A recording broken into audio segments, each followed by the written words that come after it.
Welcome back. Today I'm going to analyze last night's rapid game from Lichess. And yes, I do realize that my most recent video was also an analysis of my most recent rapid game on Lichess. I very rarely try to do the same exact type of video 2 days in a row, but in this case, I did okay in this game, and I wanted to do an analysis of a game that I didn't blunder a mate at the end or give away a huge advantage and end up with a draw, something like that. I did make mistakes in the game. I didn't play perfectly, so I want to learn something from it.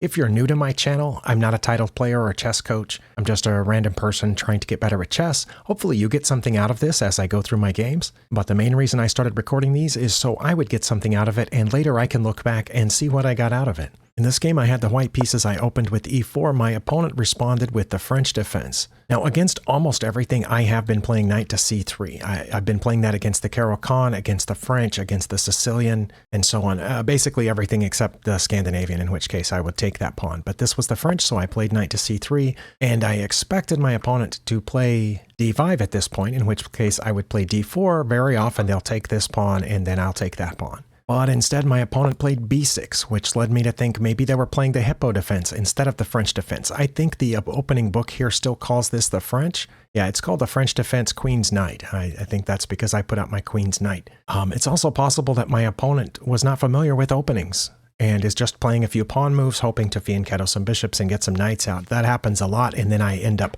falling prey to tactics later in the game. But because I had been expecting the d5 push, I went ahead and played d4. I don't know if that was good. And also, we know that Stockfish isn't great in these first early stages, but here it definitely does say that d4 was my best move, so that's what I played. Also, this could have been just a preparatory move. They could have been intending to play d5 at a later point after fianchetting the bishop and having an extra degree of protection on that square. I really don't know what their intention was. And here I definitely expected them to either fianchetto or to play d5, but they didn't. They pinned my knight out here. And this is the point of my first mistake. It says my absolute best move would have been queen to g4. Is that what people play here? Let me look at the... That is not what people play here according to the Lichess players database. In fact, queen to g4 is not in the top 12 moves here. Okay, so I don't feel bad for not spotting queen to g4. Bishop to d2 is what's most commonly played, but that's not listed in the top 5 for Stockfish either. I wonder what masters play here.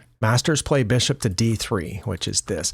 I think that's because if they trade off for this knight, then the knight won't be guarding the e-pawn anymore, whereas bishop to d3 will be guarding the e-pawn this way. Okay, well that makes sense, and it is the second best move. But yeah, it looks like... Okay, see, on master games, 1, 2, 3, 4, it's the 4th most common move to play queen to g4. So at least title players have looked at this, and I assume that the reason you would play this is because that pawn has been left undefended by this bishop move. But if I played that, can't they just defend this pawn by moving it forward? It says they wouldn't. It said they would play knight to f6. I'm curious here. If I played queen to g4, knight to f6 is their second best move. King to f8's their best move. Really? And if they do play their second best one, which is knight to f6, I'm supposed to just go ahead and take that pawn. And then they'll move their rook over, and then I'll scoot back out here to h6. Well, again, I am not the kind of person that's going to bring my queen out early. About the only time I would is, I don't know, if say they had just put their knight here and it was free, I might take it with my queen. But very rarely am I going to try an immediate queen attack in these situations. Well, I based my decision on my next move on 2 things. One, the fact that they haven't really made any claim on the center squares yet. This pawn is pointed at one center square, but that's it. They haven't put any pieces in the center squares, and they've only got one piece controlling or pointing at any center squares.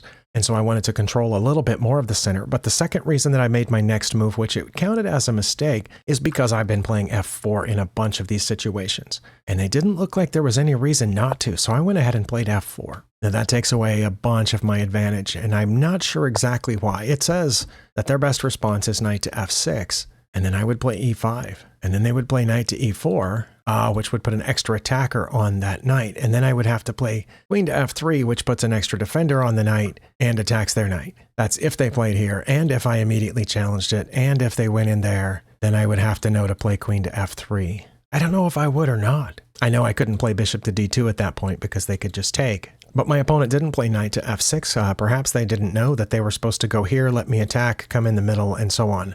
They took my knight, which is the reason they put their bishop out there in the first place. Now here I only have one good response.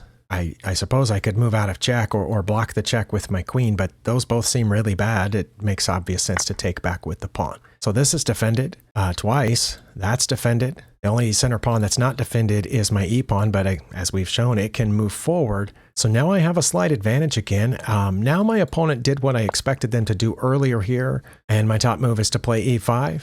Okay, I wasn't quite sure about that because that would just open up the path to the bishop. I thought what I should do is defend the pawn and develop another piece at the same time. Because if I moved that, I think it would be pretty obvious that I don't have any pieces developed yet, and I would just be making another pawn move, which would break opening principles. One thing I'm discovering with Stockfish on a lot of these games that I analyze is it's not a fan of opening principles, at least as they've been taught to me, to be more accurate, at least as I've learned them.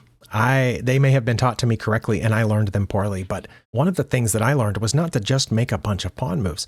I've already moved this pawn, right? I've moved that pawn, I've moved that pawn, I've moved 4 pawns. I only got one piece out. That was the knight, and it's gone now. So all my pieces, all of them that remain, are on the back rank. So I don't know that I would consider that. Bishop to d3 was my second best move. It defends that pawn, but it was counted as inaccurate because my opponent can play f5. I think I get that because I moved my bishop and it's not defending g2 anymore. So if I took the f5 pawn, they could capture here and win my rook because my rook is trapped. And if I didn't take the f5 pawn, say I just moved forward, they could do the same thing. And if I instead moved something else, now they have 2 attackers on this pawn. So I guess I then would have to put another defender on it. Yeah, that's what it said I would play in the case of f5 is queen to e2. But then they could check over here, h4, and I'd have to play g3. But then they would move over to g4, and I would take their queen, and they would take back with the pawn? Wow.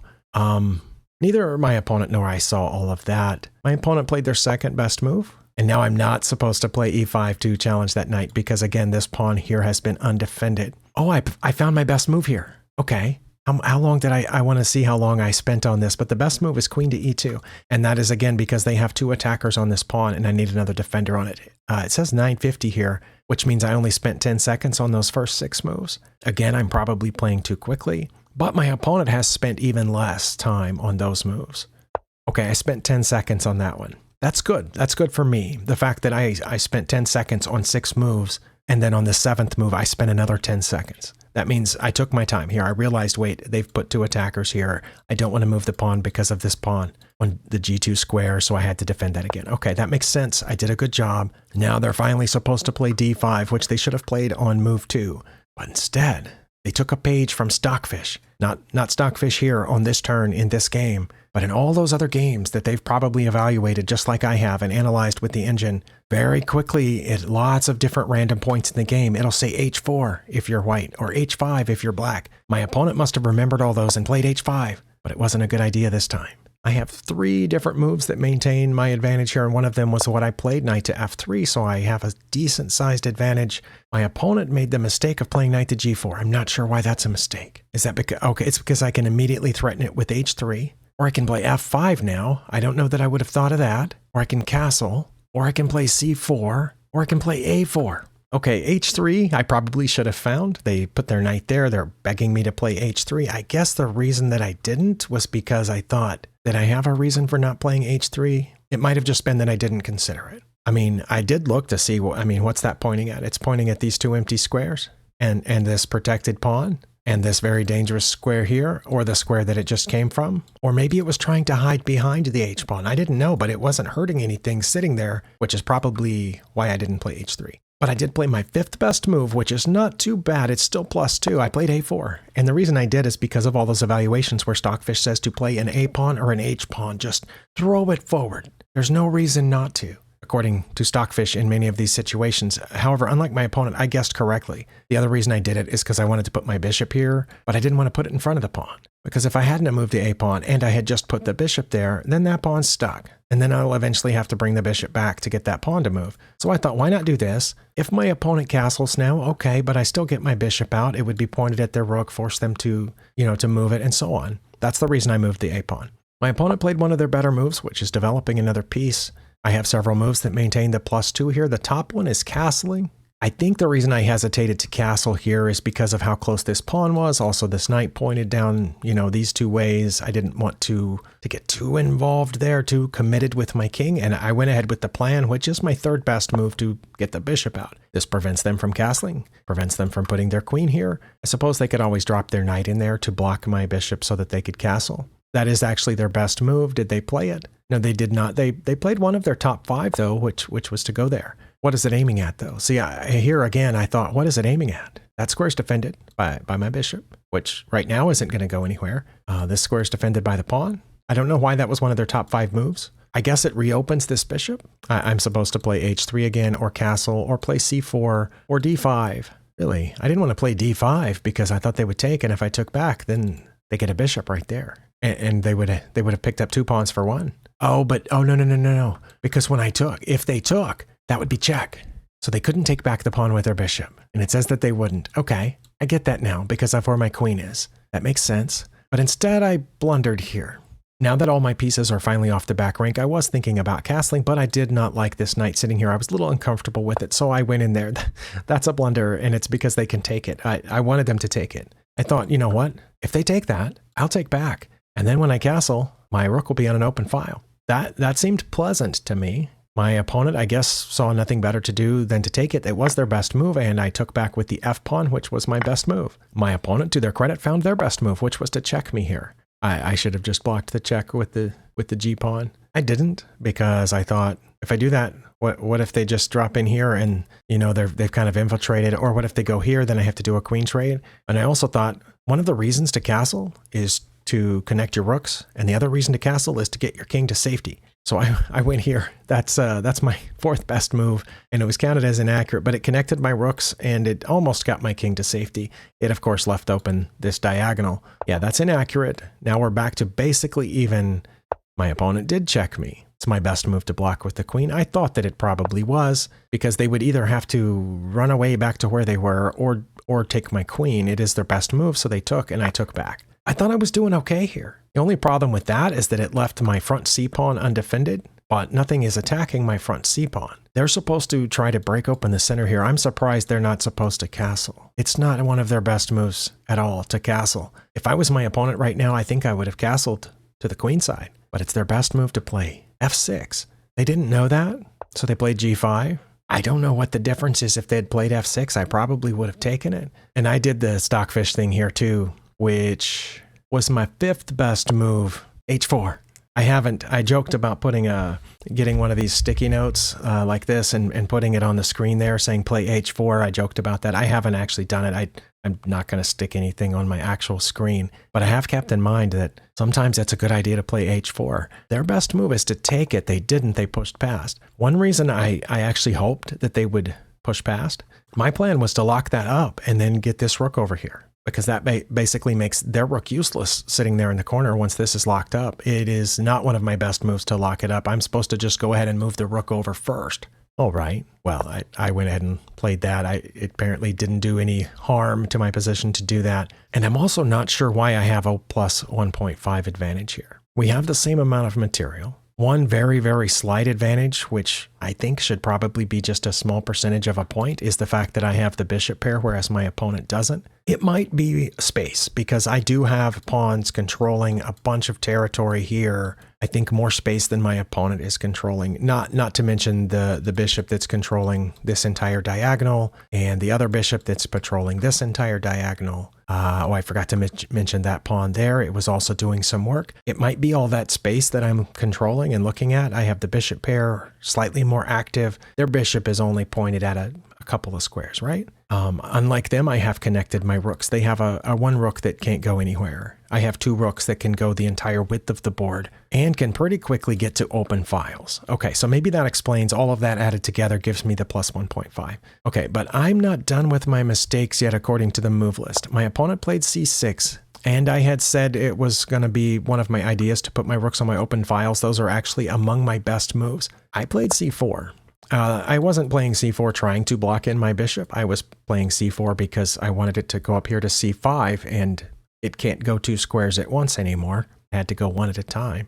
You know, I thought if it went here, if they came forward, I would start breaking open the pawn structure that their king is kind of flimsily hidden behind. They were supposed to go here. Oh, I guess that would have prevented me. No, it wouldn't have. If they had put the bishop on a6, yeah, it says I still would have played c5. Oh, but then they could have checked me here. And I would have taken it, and they would have taken it. Okay, I still would have had an advantage, but they castled, which gave me a much bigger advantage. And I was supposed to go ahead with my plan here. c5 is my best move, or putting those rooks on open files. But I played my fourth best move. A lot of times when people castle, then they want to move the king over to help protect that pawn. I thought, hey, guess what? What if I put that bishop right there? I thought that was a good outpost square for the bishop. Okay, this was counted as inaccurate for me to put that in there, but I thought it was pretty good. You know, it's got all this locked up now, not to mention continuing to patrol behind it. Now, I have no idea why my opponent played their next move, but it's clear that it was a mistake. That doesn't do anything, not a thing. What in the world?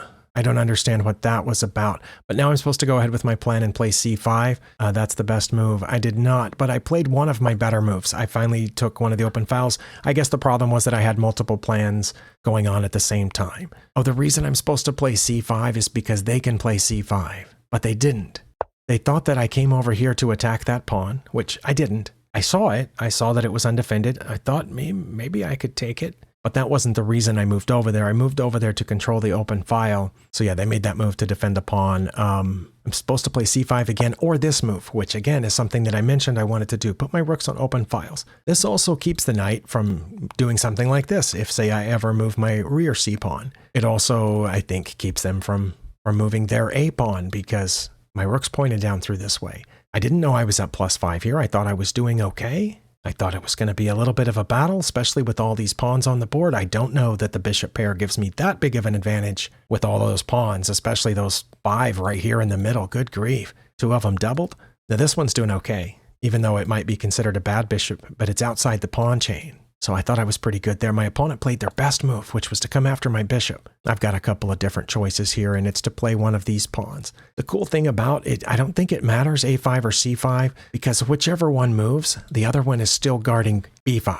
So I'm going to go attack their b pawn where it is, and it can't move forward because the other pawn could get it. I didn't want to go with the a pawn because I thought the knight could just take it. Here, the pawn could take, but not the knight, because I have a pawn defending it. So I did play c5 finally. Again, part of my plan. Also, that opens up my bishop to where I wanted it to be, especially now that the king has castled over there. They're supposed to take my bishop. They did, and I'm supposed to take back with pawn, which I did. Of course, I thought, again, if they take here, I take back, and that pawn is stuck in there, which I thought was a good idea. But they weren't supposed to take. They were supposed to put their bishop back where it was and let me take, and then run their king to the corner, according to Stockfish's top line, but they took. You might have seen the eval bar jump there. That's because I can check now, and I have my rook is also pointed at that square right there. So they would probably have to block with their bishop or want to block with their bishop, and then I could just take it. But I still have a pretty big advantage if I just take back that pawn, which I wanted to do. I wanted to keep that in there. Okay, that was my last mistake, I guess.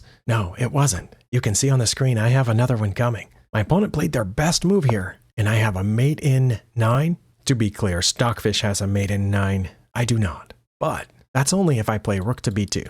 I don't know why I would play rook to b2. My second best move is rook to b3. My third best move is rook to b4. This is one of those times that I'm pretty sure Stockfish is messing with me. And it says in any of those 3 cases, my next move would be to put my bishop on a6, and they wouldn't take it. But then a little bit down the line, I would bring the other rook over behind, whichever square I had put the first rook on. Why wouldn't I do that on the second move instead of bishop to a6 is the second move? No matter where I put this rook on any of those 3 squares, my second move is to put the bishop over there, and my third move is to bring this rook over. I don't know why I wouldn't bring the rook over on the second move, but that's what it says. Well, I did not know that I had a mating sequence, so I played my 5th best move, which is still pretty good, but it was counted as a blunder. That was e5. If I have any reason at all for playing that, it was to restrict their movements. Maybe that's why it's listed so high. I didn't know I had a mating sequence, but I knew I'm doing okay here. That's a blunder, but I'm still up +7, +9, +8. I'm still doing okay. I think my opponent here was afraid to move at all, so they just did that. But now we're back to a mating sequence. If I play rook to b2, rook to b3, or rook to b4, and in this case, the second move in the sequence would be bringing the other rook over behind it. Well, I think you can already see what move I made there in the move list. That was the second reason that I moved the e-pawn earlier, is that it attacked that rook. So I just took it, and that made my opponent sad, so they resigned. Without seeing the lines here, I want to know which of you is honest enough to tell me that you wouldn't take that, that you would take that rook. Because in this position, it's your turn, you're playing with the white pieces. Would you play rook b2, rook b3, rook b4? Or would you take that free rook? Now, I know some of you are rated way above me, 1800, 1900, and a lot of these time controls. A couple of you are even rated higher than that in FIDE. Haven't commented in a while, but feel free to comment here. Would you take the rook, or would you move your rook up 1 or 2 or 3 squares? Let me know in the comments. I took the free rook and my opponent resigned.